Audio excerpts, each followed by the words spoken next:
Salut les amis, c'est Nico. Aujourd'hui, c'est mon grand retour sur YouTube. Donc j'étais en plein déménagement, mais l'opération s'est déroulée avec succès. Les chasses ici ont fait, donc tout va bien.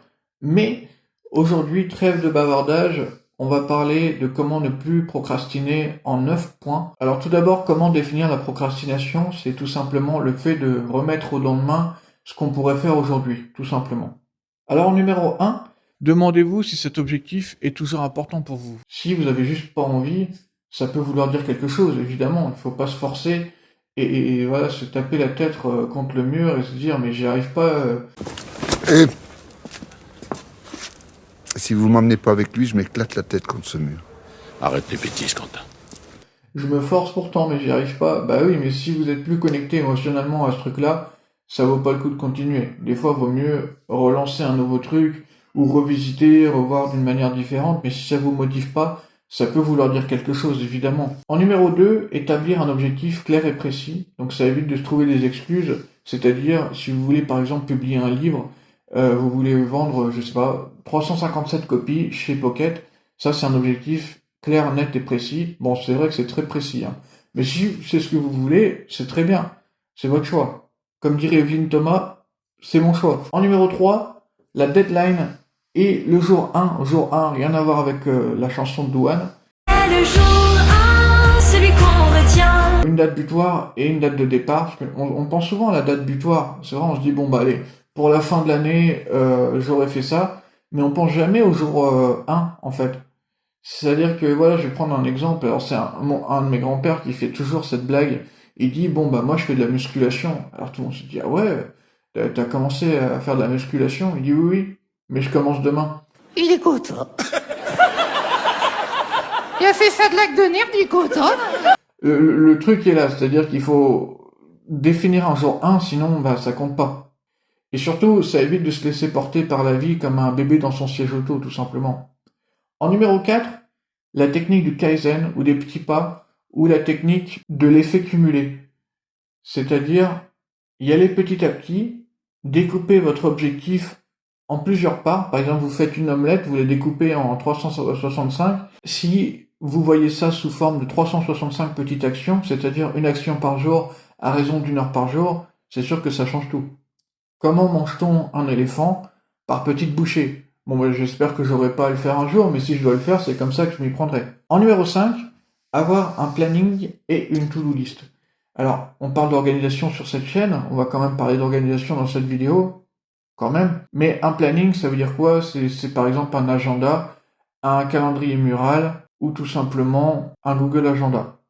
Et une to-do list, c'est une to-do list numérique ou papier. C'est la base de la base, et si on ne structure pas de cette manière-là, ne pas en avoir, bah, je dirais que c'est comme si vous exploriez la jungle amazonienne, mais tout nu. Voilà, sans équipement, tout nu. Bah non, c'est nul. Au bout d'un moment, vous allez faire demi-tour. Bah, moi, perso, je tiendrai pas longtemps, ça c'est sûr. En numéro 6, éliminer les distractions. Donc ça, c'est propre à chacun. Donc je vais pas dire que c'est le téléphone portable, mais c'est dans les trois quarts du temps, c'est souvent le téléphone. Mais ça peut être autre chose, évidemment. Et cultiver son jardin secret, donc c'est-à-dire créer un environnement propice au focus, c'est-à-dire avoir un endroit dédié pour ça. Ça peut être dans la nature, dans un parc, enfin voilà, un endroit où c'est toujours pareil, c'est le rituel et on y va juste pour ça. Si vous aimez faire de la peinture, faites pas ça dans votre lit. Déjà d'une, vous allez vous faire tuer par votre partenaire. Et de deux, bah c'est nul parce que c'est l'endroit où on dort, donc on associe ça à autre chose. Enfin, on dort, on fait pas que ça non plus, hein, ça c'est sûr.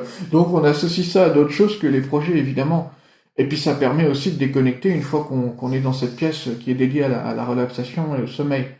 Et à autre chose, évidemment. Voilà, ça passe aussi par définir une heure pendant laquelle vous serez toujours focus sur votre objectif, que vous travaillez ou non. C'est-à-dire si vous travaillez jusqu'à 17 heures, bon bah dites-vous, ok, de 18 à 19, je travaille sur mon objectif.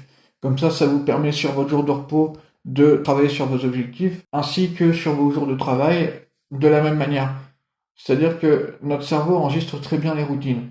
Et si vous avez cette routine quotidienne, que vous travaillez ou non, ce sera un truc qui va s'ancrer beaucoup plus facilement. En numéro 7, faire un défi 10 jours, c'est-à-dire pour amorcer le projet, au lieu de vous engager et voilà, de mettre une deadline et un jour 1, bon bah faudra un jour 1 de toute façon, ça c'est sûr, mais faites un défi de 10 jours, histoire d'amorcer le projet, ça n'engage à rien.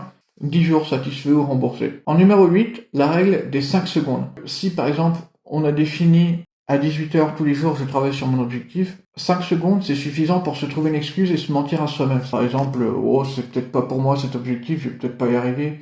À quoi bon? Je vais encore perdre 1 heure quand je pourrais tout simplement m'asseoir dans mon canapé et siroter ma bière. Bon, voilà, c'est vrai qu'on pèse le pour et le contre et tout, mais en 5 secondes, on n'a pas le temps. En 5 secondes, on a le temps juste de se lever et d'aller dans notre endroit dédié et de commencer, tout simplement. C'est-à-dire, on éteint le cerveau. On éteint le cerveau, on fait la technique de la chasse d'eau, on chasse toutes les pensées et on laisse autre chose agir à notre place. On arrête d'être en mode analyse et trouver des excuses et tout, et on se lance.